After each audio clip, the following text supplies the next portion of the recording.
네, 이번엔 해외로 시선을 돌려보겠습니다. 러시아의 우크라이나 침공이 임박했다는 소식이 계속 들려오고 있죠. 미 국무부는 우크라이나 주재 대사관 직원과 그 가족들에 대해서 철수령을 내렸습니다. 긴장이 고조되고 있는데요. 이분은 이 상황을 지금 어떻게 지켜보고 있는지가 궁금해서 전화로 만나보겠습니다. 한국외대 우크라이나학과 올레나 쇠겔 교수 전화로 연결하겠습니다. 나와 계시죠? 네, 안녕하세요. 예. 한국외대 우크라이나과에 올리는 셰익입니다. 네, 한국에 오신 지 얼마나 되셨어요? 저는 22년째입니다. 22년 되셨어요. 네네. 그럼 어떻게 우크라이나에 현재 그냥 가족분들은 계시는 거죠?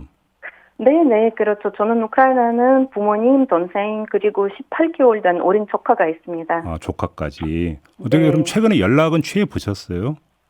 그러면 거의 매일 연락을 하고 있는 상황이죠. 예, 가족분들 뭐라고 하세요, 지금?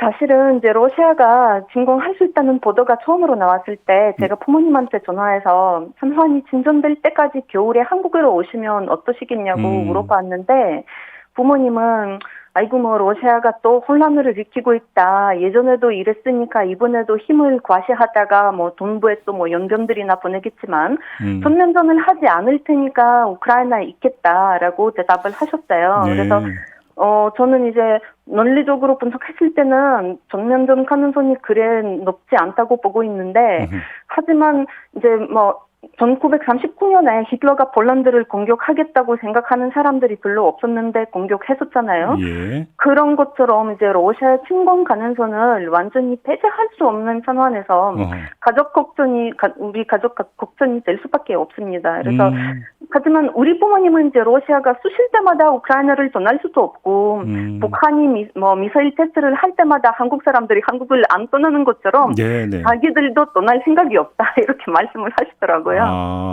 근데 이제 그 러시아가 침공할 수도 있다라는 그 소식이 이제 처음으로 나온 게 작년 말쯤으로 알고 있는데 그때하고 지금은 상황이 많이 달라지지 않았나요? 그렇죠. 상황이 좀 많이 달라지기도 했고, 근데 이제 특히 이제 제가 알기로는 지금 미국, 영국, 호주 외교관 가족들을 우크라이나에서 퇴피하는 것으로 이제 알고 있거든요. 근데 이제 아직은 외교관들을 졸속하지 않는 것으로 알고 있습니다. 근데 미국은 이제 이와 같은 조치는 대피나 졸수가 아니라 예방적 자원의 조치라고 설명을 했는데도 외교관 가족들을 대피시키는 것은 이제 우크라이나 사람들에게 우려스러울 수밖에 없습니다. 굉장히 그렇죠. 긴장을 많이 하는 거죠. 그래서 그 소식이 전해진 다음에 우크라이나 현지가 좀 약간 술렁일 수도 있을 것 같은데 뭐라고 하시던가요, 가족분들은? 아까 말씀드렸던 것처럼, 이제 우리는 우크라이나 사람들이니까 우크라이나에 남겠다, 이렇게 얘기를 하고, 저희 아버지는 지금 뭐 70살 다 되시는데, 뭐 70살 된 저희 아버지도 필요하면 우크라이나를 위해서 뭐 싸워야 되겠다, 지켜야 되겠다, 이런 얘기를 하는 거죠.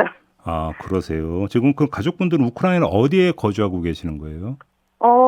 저희 가족은 이제 수도인 키이브에 있습니다. 키예프에? 예. 네네. 러시아하고 우크라이나 역사가 참 오래되고 여러 가지 이야기가 일들이 참 많이 있었잖아요.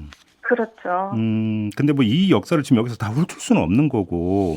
일단은 지금 뭐 보도에 따르면 발단은 우크라이나 정부가 나토 가입을 추진하니까 러시아의 푸틴 정부가 이거에 대해서 이제 그 맞불을 놓으면서 침공 가능성까지 제기하고 이런 건데. 일단 나토 가입 부분들에 대해서는 우크라이나에서는 많이 지지를 하고 있는 건가요? 우크라이나 국민들은? 현재로서는 그렇습니다. 이제 어떤 사람들은 이게 서구 사회가 우크라이나를 나토에 끌어들이는 거라고 이렇게 얘기를 한 사람들이 있는데, 저는 그거랑 조금 다르게 생각하고 있습니다. 그게 이제, 서구 사회가 우크라이나를 나토에 끌어들이는 것이 아니라, 우크라이나가 이제 나토에 가입하려고 오래전부터 그런 절차를 밟아왔는데, 잘 아시겠지만, 기존 회원국들이 만전 일치로 찬성해야지 가입이 가능한 거거든요. 근데 나토 회원국은 지금 30개국인데 지금 투표를 한다 하더라도 제가 봤을 때는 30개 찬성표를 얻기가 힘들 거란 말입니다. 그래서 우크라이나 사태는 영향권과 안보 문제가 핵심 문제인데 이를 나토 가입 문제만으로 보는 것은 조금 비상적인 것 같습니다. 근데 이제 아마 좀 많은 분들이 이렇게 생각할 수 있을 것 같아요. 옛날에 과거 이제 그 소련 어떤 연방 가운데 네. 한 나라였는데 왜 음. 나토에 가입하려고 할까? 이런 생각을 하실 분들도 많을 것 같은데 음. 우크라이나 국민들이 바라보는 러시아 그런 인식은 뭐라고 그러니까 정리를 해야 될까요? 많은 사람들은 러시아와 우크라이나는 현재 민족이다. 러시아는 현, 우크라이나의 동생. 같은 민족이다. 이와 같은 생각을 가지고 있을 것 같은데요. 예. 근데 이제 이와 같은 주장은 러시아 제국 때, 그리고 특히 이제 소련 때 러시아의 지배를 전단화하기 위해서 러시아가 자연한 제국주의 담론입니다. 러시아는 이제 심각하게 역사 왜곡, 사실 왜곡을 하면서 우크라이나의 역사, 언어, 문화를 점화해 왔습니다. 예. 그러니까 시간상으로 아까 말씀하셨던 것처럼 역사 얘기를 길게 할 수 없지만은 제가 간단하게 조금 간략하게 말씀드리고 싶은 부분이 있습니다. 이제 러시아는 중세 때 키예브루시라는 국가가 있었는데 러시아와 우크라이나의 민족의 건ton 시원지였다고 하면서 러시아가 그 유일한 후예이며 우크라이나가 주후에 이제 러시아와 갈라졌다가 다시 통일해야 한다고 러시아 제국 때부터 이와 같은 아무런 근거가 없는 그런 주장을 해왔단 말입니다. 근데 키예브루시라는 국가는 황금기 때 말대해부터 흑해까지 연도가 80만 제곱킬로미터에 달하는 당시 유럽에서 가장 큰 나라였고 수많은 슬라브 부족들과 비슬라브 부족들이 사는데 이제 현대말을 빌려서 말하자면 이른바 다민족 연방 국가였습니다. 다민족이다. 예. 그렇죠. 예. 그래서 역사적으로 러시아와 공유하는 일존한 부분이 있기는 하지만 러시아가 주장하는 것보다 훨씬 적고 그 내용도 다릅니다. 조금 또 이제 한국 분들이 쉽게 이해하시기 위해서 제가 다른 유럽 중세 국가를 예를 들어 볼게요. 이제 서유럽 중세 역사에서 프랑크 왕국이 있었습니다. 프랑크 왕국. 네네. 나중에 이 프랑크 왕국이 분할이 되면서 독일, 프랑스, 이탈리아로 이어지죠. 예. 그러면 이 세 개 나라는 건턴으로 이제 가진 역사가 있는 건가요? 그렇죠. 건턴의 역사가 있죠.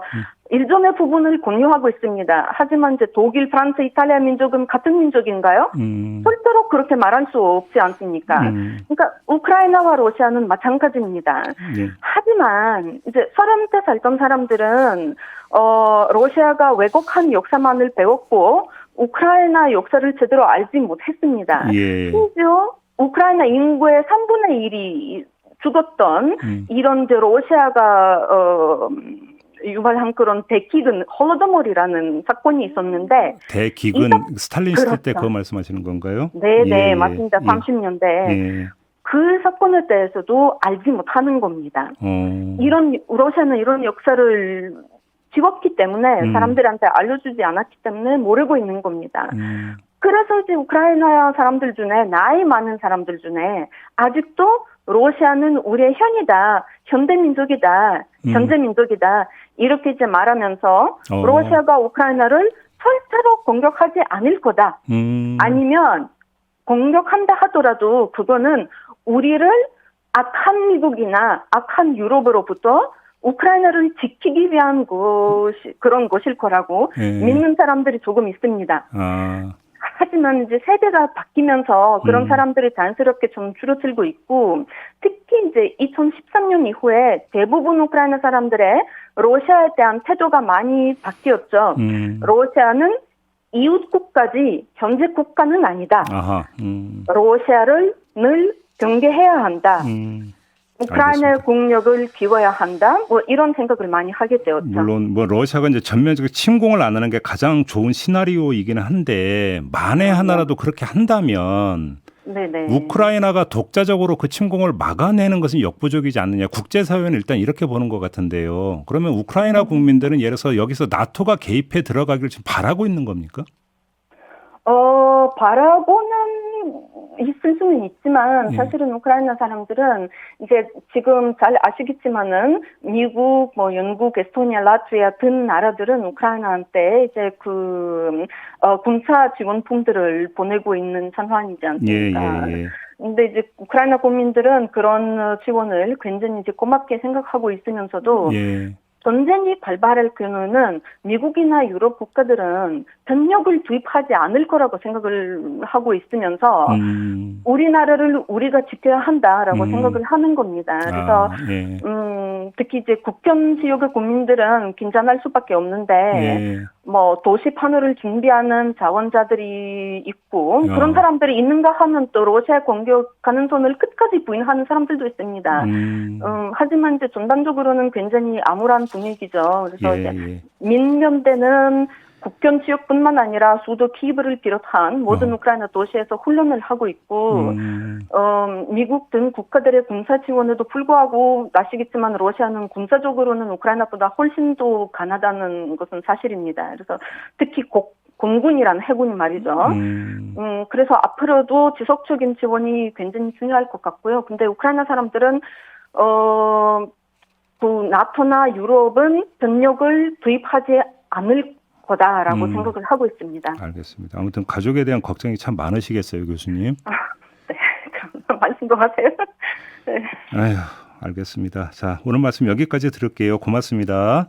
네, 감사합니다. 네, 지금까지 한국외대 우크라이나어과 올레나 쇠겔 교수와 함께했습니다.